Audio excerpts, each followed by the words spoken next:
tarde. Boa tarde, pessoal. Vamos esperar só um pouquinho aí todo mundo conseguir entrar para conseguir acompanhar a nossa live. Um pouquinho atrasada por problemas técnicos, mas já resolvidos. Meu nome é Ana Luísa, eu sou pediatra aqui da Clínica Fares, da unidade de Osasco. E a gente vai conversar hoje um pouquinho sobre os cuidados, como cuidar, como proteger e entreter as crianças nesse momento tão diferente e difícil que a gente está vivendo agora na pandemia. Já temos aí um pessoalzinho? Posso começar então? Então, né? Será que as crianças merecem um cuidado especial nesse momento? Com certeza, né?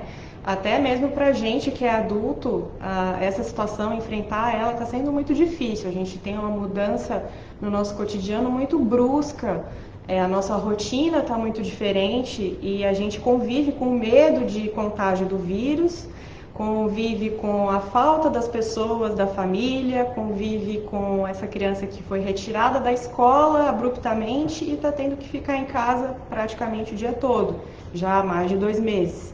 Então, sim, elas merecem um cuidado especial, especialmente no que diz respeito à questão emocional, porque a criança tem um cérebro menos maduro para pensar melhor sobre essa situação que a gente está vivendo, para absorver essa situação.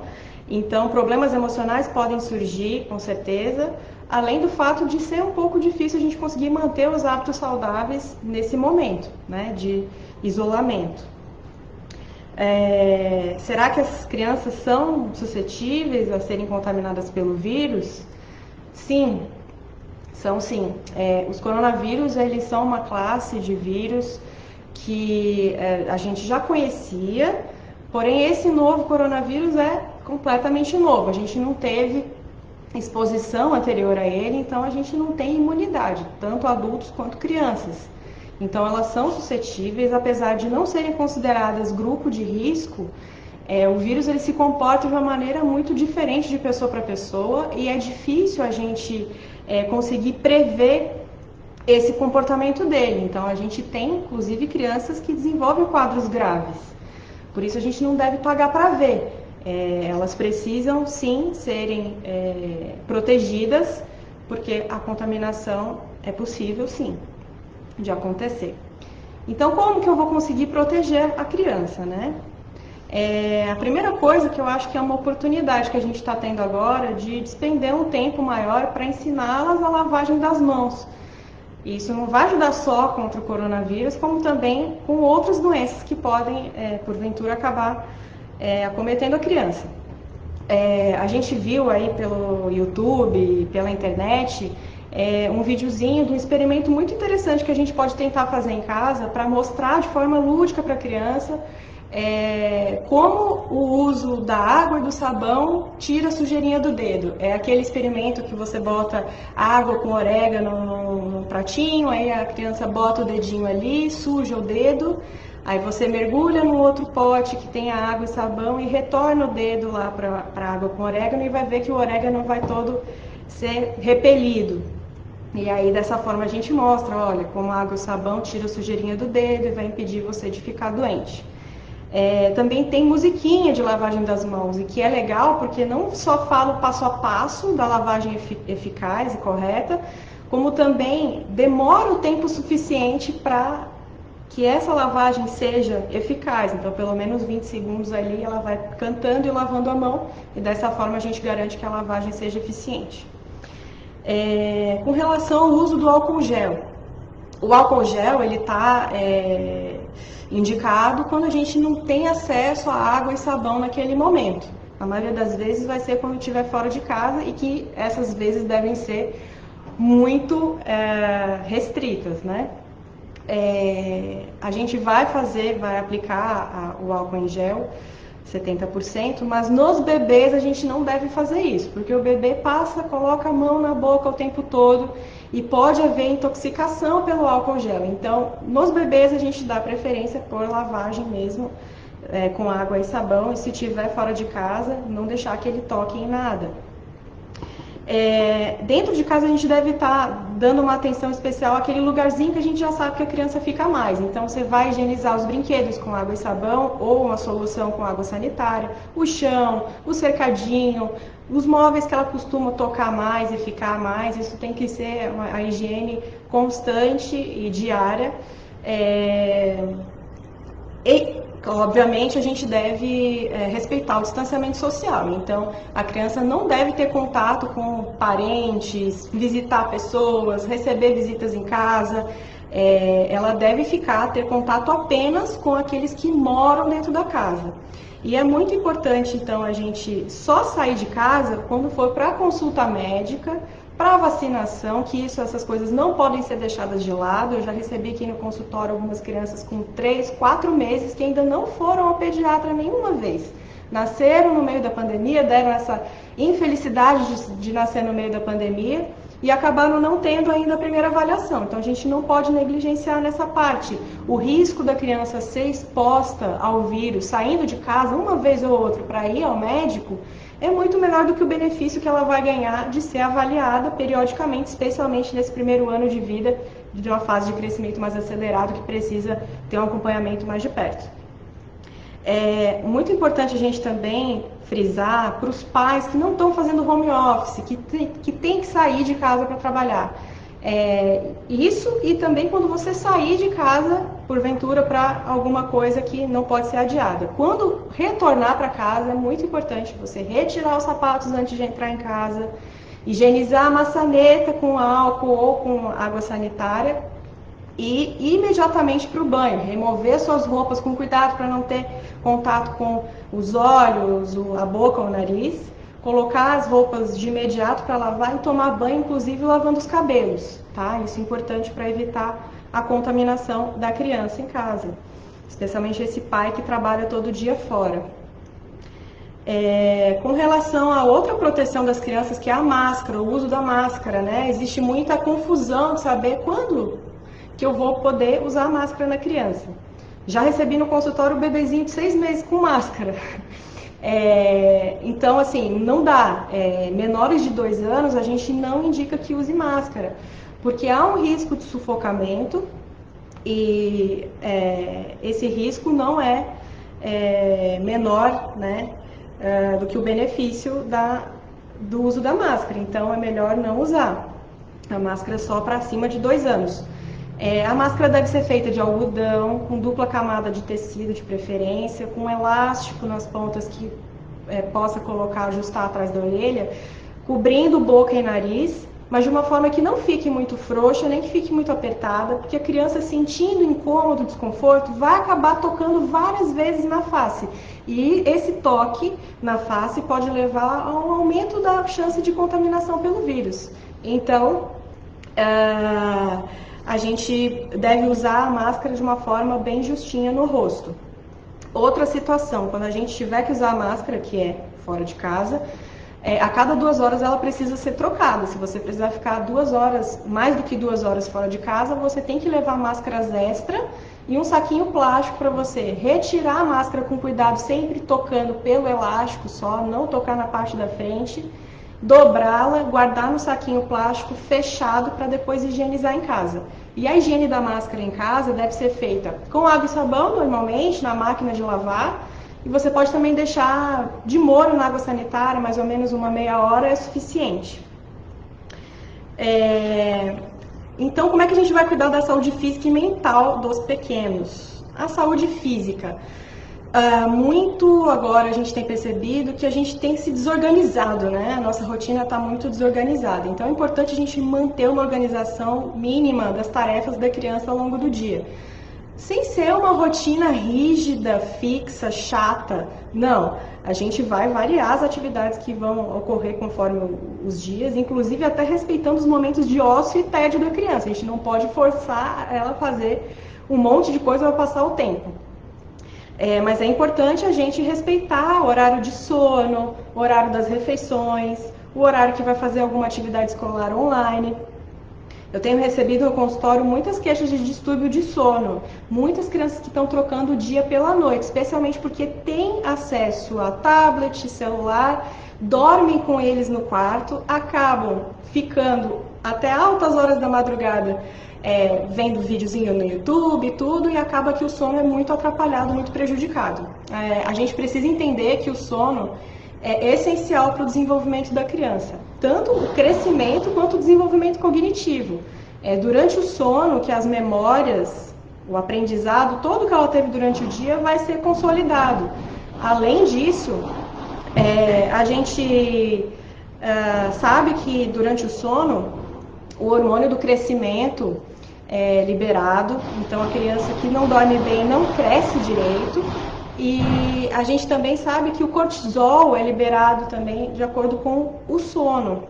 O cortisol é um hormônio que a gente chama de hormônio de estresse, né? Mas só que ele, na realidade, ele serve para a gente ter energia para as atividades. E naquela criança que acaba dormindo mais tarde, acordando mais tarde, esse pico de cortisol ocorre em um outro momento que vai acabar levando a criança a ficar muito irritadiça ao longo do dia. E isso vai atrapalhar bastante o desenvolvimento dela. Outra coisa que a gente tem percebido bastante agora ao longo da pandemia é que nós mesmos adultos estamos recorrendo mais às guloseimas ao longo do dia, né? A gente vê aí no Instagram, toda hora alguém faz um bolo, uma pizza, guloseimas e coisas calóricas. É bom para a gente se distrair, né, e ter algum prazer, mas a gente tem que fazer isso com moderação, especialmente pensando nas crianças, né? Deixar isso mais para o final de semana, evitar as guloseimas e alimentos industrializados mais ao fim do dia, porque eles podem ter estimulantes e atrapalhar no sono também, né? Outra coisa importante para manter a saúde física é manter as consultas de crescimento e desenvolvimento, que eu já tinha falado, dessas crianças, especialmente essas crianças do primeiro ano de vida. A gente não pode deixar para lá esse acompanhamento, porque a pandemia... A gente ainda nem chegou no pico no Brasil, então a gente não sabe muito bem quando vai sair a vacina e a gente não pode deixar a criança ficar 6, 7 meses sem ser avaliada pelo pediatra. A vacinação também deve ser atualizada, certo? Eu sugiro que você que faz a vacinação na UBS, no posto de saúde, você ligue antes, pergunte, olha, tem muita gente aí, para ver se não vai ter que expor a criança à aglomeração. Clínicas privadas de vacinação, elas têm a possibilidade de você agendar o horário, ou você agendar mesmo vacinação domiciliar, que é uma alternativa legal para a gente também. Quanto à saúde mental da criança, é muito importante os pais serem o poço de tranquilidade e calma para elas nesse momento. Elas se espelham muito no adulto, então é importante que a gente acolha, apoie, ofereça suporte e escute as angústias da criança nesse momento. A gente deve filtrar muitas informações que vão chegar a elas. Todo tipo de vídeo, essas coisas a gente precisa ver antes que elas vejam, porque a gente mesmo adulto já está muito ansioso com esse bombardeio de informações que a gente tem recebido todos os dias. Então você imagina a criança, o que ela vai pensar que está acontecendo no mundo recebendo um tanto de informação, que ela não consegue processar direito. Então a gente vai filtrar as informações, ser franco, a gente não deve mentir nem omitir o que está acontecendo. De acordo com a idade da criança, a gente vai utilizar uma linguagem mais adequada para aquela idade. Até mais ou menos os 6 anos, a gente pode utilizar um vocabulário mais fantasioso, mais lúdico para explicar o que está acontecendo, mas sem mentir. E é importante a gente falar, olha, tá difícil para você, tá difícil para mim também. Eu também estou sofrendo, mas vai passar, não vai ser para sempre desse jeito. Outra coisa que gera muita angústia na criança é realmente esse afastamento social, né, físico. Apesar de fisicamente a gente estar longe, mas virtualmente a gente está cada vez mais conectado. Então a gente tem que aproveitar esses recursos tecnológicos e fazer chamada de vídeo com a avó, com o avô, com aquele amiguinho da escola que ele está sentindo saudade, porque as crianças elas têm uma linguagem própria e até pode ajudar bastante ele conversar com esse amiguinho para ele diminuir a angústia. O amiguinho também vai ter as experiências dele para contar a respeito da pandemia, eles vão trocar informação. E com relação ao entretenimento da criança, né? Fechada em casa, muitas vezes espaço físico reduzido, como é que eu vou fazer? Então, assim, a gente deve tentar reinventar brincadeiras, montar uns circuitos em casa que a criança possa pular no sofá, pular no chão e tal, envolver em tarefas domésticas. Os adolescentes não, né? Obviamente a gente sabe que eles não vão querer se envolver nas tarefas domésticas como uma forma de entretenimento por si só, mas as crianças menores, elas acham super legal serem úteis e conseguirem fazer coisas de adulto junto com os pais.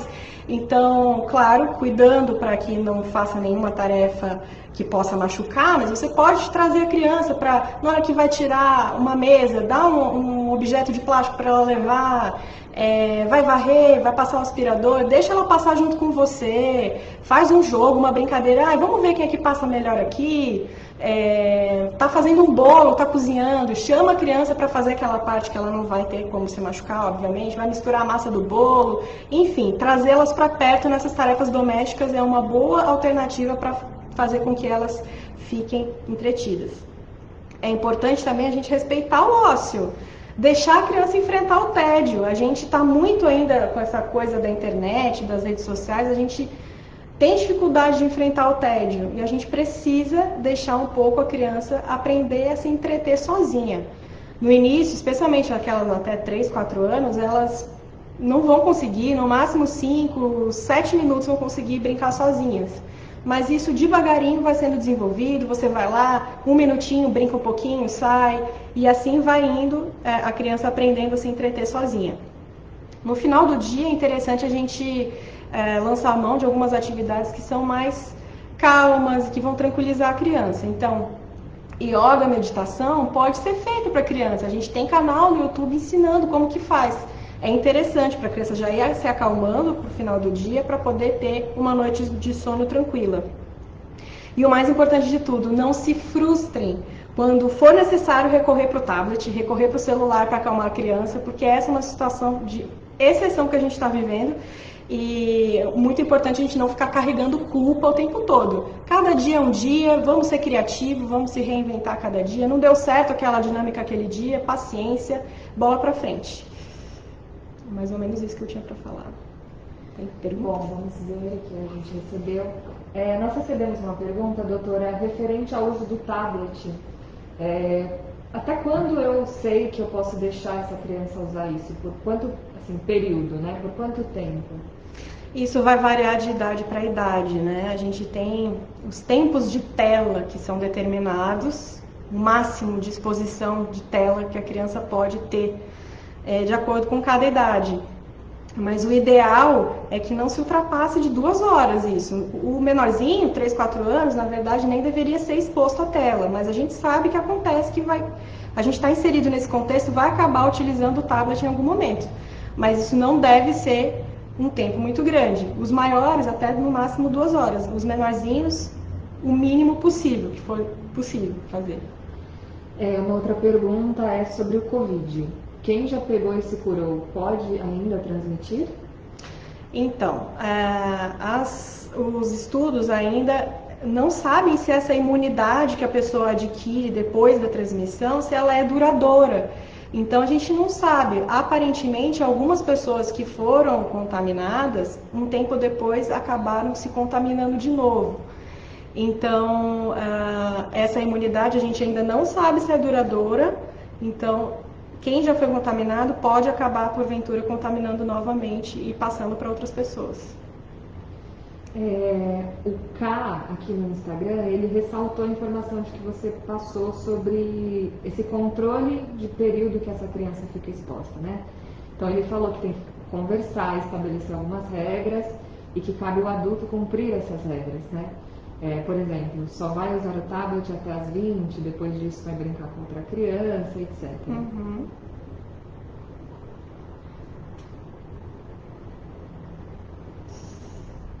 Sem mais perguntas? Então tá bom, pessoal. Eu fico à disposição para qualquer dúvida. Estou aqui na clínica segunda, terça e quinta. E espero que vocês tenham aproveitado aí as dicas e continuem se cuidando. Nós vamos passar por essa com certeza.